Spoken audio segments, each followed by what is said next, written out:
पहले तो मैं थोड़ा सा आपसे ज़रा गाइडेंस चाहूँगा कि ये क्या पहली मर्तबा है पाकिस्तान की तारीख में कि आईएमएफ का वफ्द जो है वो बैठ कर पाकिस्तान की हुकूमत के साथ पाकिस्तान के अंदर बजट के ऊपर बात कर रहा है कि जी बजट में ये चीज़ें होनी चाहिए in Pakistan. This is the first time कि ये इस तरह की जो मीटिंग्स हो रही हैं। नहीं नहीं, ये पहली दफा नहीं है। ओके। आईएमएफ वाले जब प्रोग्राम में होते हैं तो वो हर साल आते हैं, बैठ के बात करते हैं, हर प्रोविजन को देखते हैं, और ये कोई गैर मामूली बात नहीं है। ठीक है, तो अब जब ये दोनों यानी कि हुकूमत और आईएमएफ की टीम, ये दोनों टीमें सामने बैठी हुई हैं, तो जो खबरें आ रही हैं वो ये है कि आईएमएफ की तरफ से कोई 11 शराइत पेश की जाने की बात सामने आ रही है, जिसमें एक बात तो ये है कि बजट जो है वो आईएमएफ स्टाफ लेवल मुआहदे के तहत बनाए जाने की शर्त सबसे पहले है। तो क्या ये बात दुरुस्त है कि उनकी तरफ से बहुत सारे ऐसे मुतालबात हैं हुकूमत के लिए? देखिए, मेरे हिसाब से कोई नया बुनियादी मुतालबा नहीं है उनकी तरफ से। वो जो एग्रीकल्चर इनकम टैक्स है, या उन्होंने जो बात की है कैप्टिव पावर की, या उन्होंने जो बात की है गैस की, और जो उन्होंने बात की है बिजली की सब्सिडी की, ये सारी बातें वो हमेशा से कहते रहे हैं। कोई ठीक नई है। बात उनकी तरफ से नहीं नहीं आई है कि वो नई नई बात कर रहे हैं। मेरा ज़ाती ख्याल ये है कि हमारे पास रिलीफ देने की पॉसिबिलिटी नहीं है। ओके। हम कोई बड़ी रिलीफ दे नहीं सकते, और ये बात आईएमएफ को भी पता है, और ये बात पाकिस्तान गवर्नमेंट को भी पता है। तो अब इसके होते हुए वो मतलब जो पाकिस्तान का कोई अगर जो टैक्स टैक्स सेक्टर है, जो लोग टैक्स देते हैं, जी। उन पर बर्डन बहुत बढ़ चुका है, और वो एक रिलीफ एक्सपेक्ट कर रहे थे। उसके लिए आईएमएफ तैयार नहीं है, और हमारी गवर्नमेंट ये कोशिश कर रही है कि उनको किसी तरीके से उस जगह पे ले आए कि उन्हें थोड़ा बहुत रिलीफ की शक्ल नजर आए। ओके। अच्छा, अब चूंकि मैं एहसन इकबाल साहब का आज का बयान पढ़ रहा था, बड़ा ताज़ा बयान उनका आया है, और वो कहते हैं कि जी ये कोट अनकोट आईएमएफ की तरफ से बजट के हवाले से कोई दबाव नहीं है और हम आवाम को बजट में रिलीफ भी देंगे। अब ये उनकी जो बात है उस पर आवाम एतबार करें या ना करें कि आईएमएफ कोई दबाव नहीं दे रहा? देखिए, मेरा ये सिर्फ मैं ये सिर्फ ये कहना चाहता हूँ कि लफ्ज दबाव या ये सियासी कि उनकी डिक्टेशन, ये सब चीजें जो है ना, ये आप मतलब ये लफ्ज अल्फाज इस्तेमाल करना नहीं चाहिए हमें। हम आईएमएफ के एक प्रोग्राम के तहत काम कर रहे हैं। ठीक है। दबाव दबाव या नहीं दबाव की बात नहीं है। जो उनका प्रोग्राम है, उस प्रोग्राम के तहत हमें काम करना है, और हम उसके लिए कमिटेड हैं। ठीक है, और उसकी कमिटमेंट पूरा करने के लिए हमें उनकी जो उस प्रोग्राम के चीजें हैं वो पूरी करनी पड़ेगी। तो उसको आप दबाव कहते हैं तो वो अलग बात है, या नहीं कहते वो दबाव, वो अलग बात है।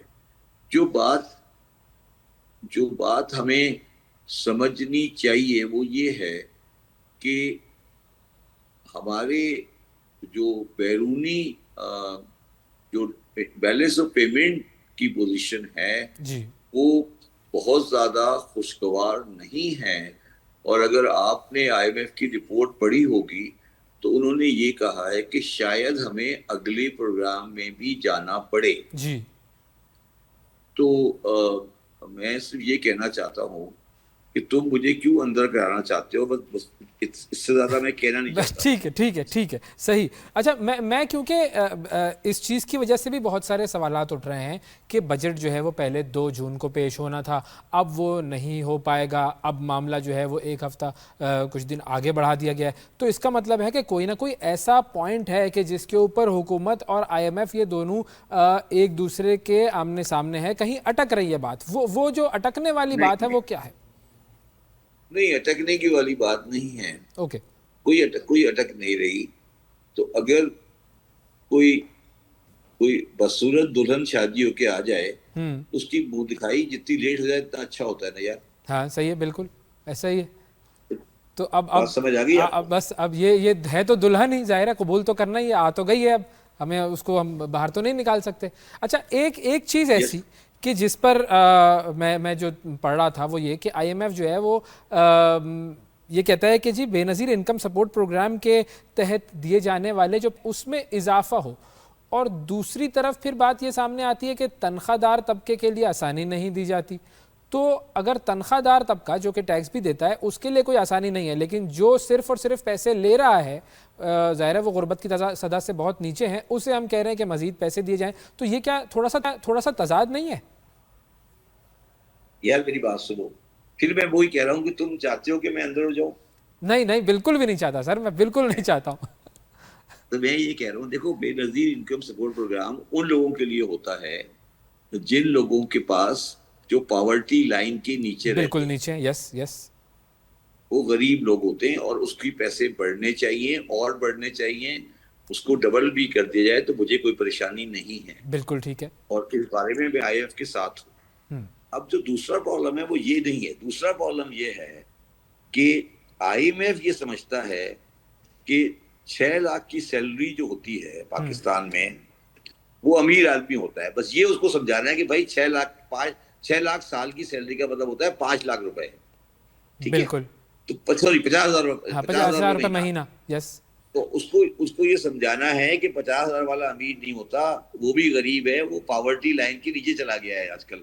बस यस, ये समझाना है उसको। समझ आई बात? बिल्कुल दोबारा समझाओ मैं क्या कह बिल्कुल रहा हूँ? लॉजिकल बात है, दोबारा बिल्कुल समझाओ। लॉजिकल। ये समझाना है कि सैलरी वाला जिसकी तनख्वाह 50,000 महीना है वो पॉवर्टी लाइन वाला आदमी है भाई। वो उसकी सैलरी पॉवर्टी लाइन से नीचे चली गई है, वो समझना, उनको समझाना पड़ेगा।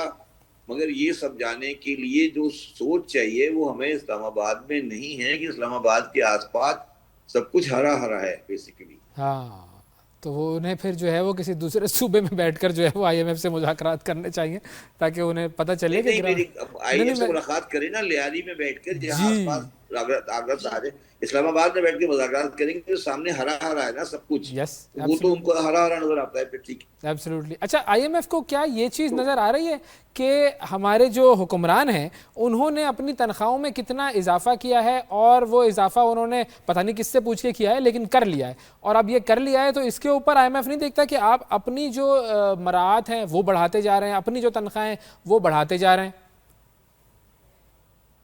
यार पहले तो मुझे एक बात बताओ कि ये जो जिनको आप हुक्मरान कह रहे हैं, ये तो डिबेटिंग क्लब है, आप उन विचारों को उनके पीछे क्यों पड़ गए हो? तो देखिए, सामने तो वही है ना, हेलो सामने तो वही है, हेलो और वही लोग असेंबली में बैठे हुए हैं, वही लोग अपनी तनख्वाहें बढ़ाते हैं। अबे भाई मैं कह रहा हूँ जिनको तुम हुक्मरान कह रहे हो बेचारे तो डिबेटिंग क्लब में हैं, वो असेंबली वालों को कौन पूछता है यार बेचारे?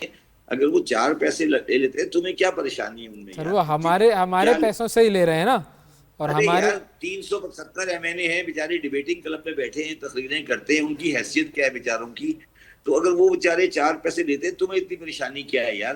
370 बंदों को पैसे दे रहे हो, दे दो थोड़े से पैसे, क्या होता है उसमें? चले, मतलब आपको कोई एतराज नहीं है कि वो खुश रहें थोड़ा सा? उन बेचारों की कोई हैसियत होती, उनकी कोई बात होती, कोई गुफ्तगू होती, वो कोई ढंग की बात करते, उन्होंने कभी कोई ढंग की बात की होती तो फिर हम उनसे सीरियस भी लेते। वो बेचारे 370 बंदे आ जाते हैं, वो बेचारे बैठे होते हैं, बड़ी बड़ी गाड़ियां लेके आ जाते हैं कि उनको पैसे थोड़े बहुत मिल रहे हैं तो तुम देने दो, तुम्हें क्या परेशानी है? तुम बिलावजह उनके पीछे पड़ गए हो कि यार इनको पैसे ज्यादा मिल रहे हैं, इनके रेट कम करें, नहीं करें। तो यार वही तो उनका पर्पज है, बाकी उनके पास अख्तियार तो कोई है नहीं, क्या करेंगे वो?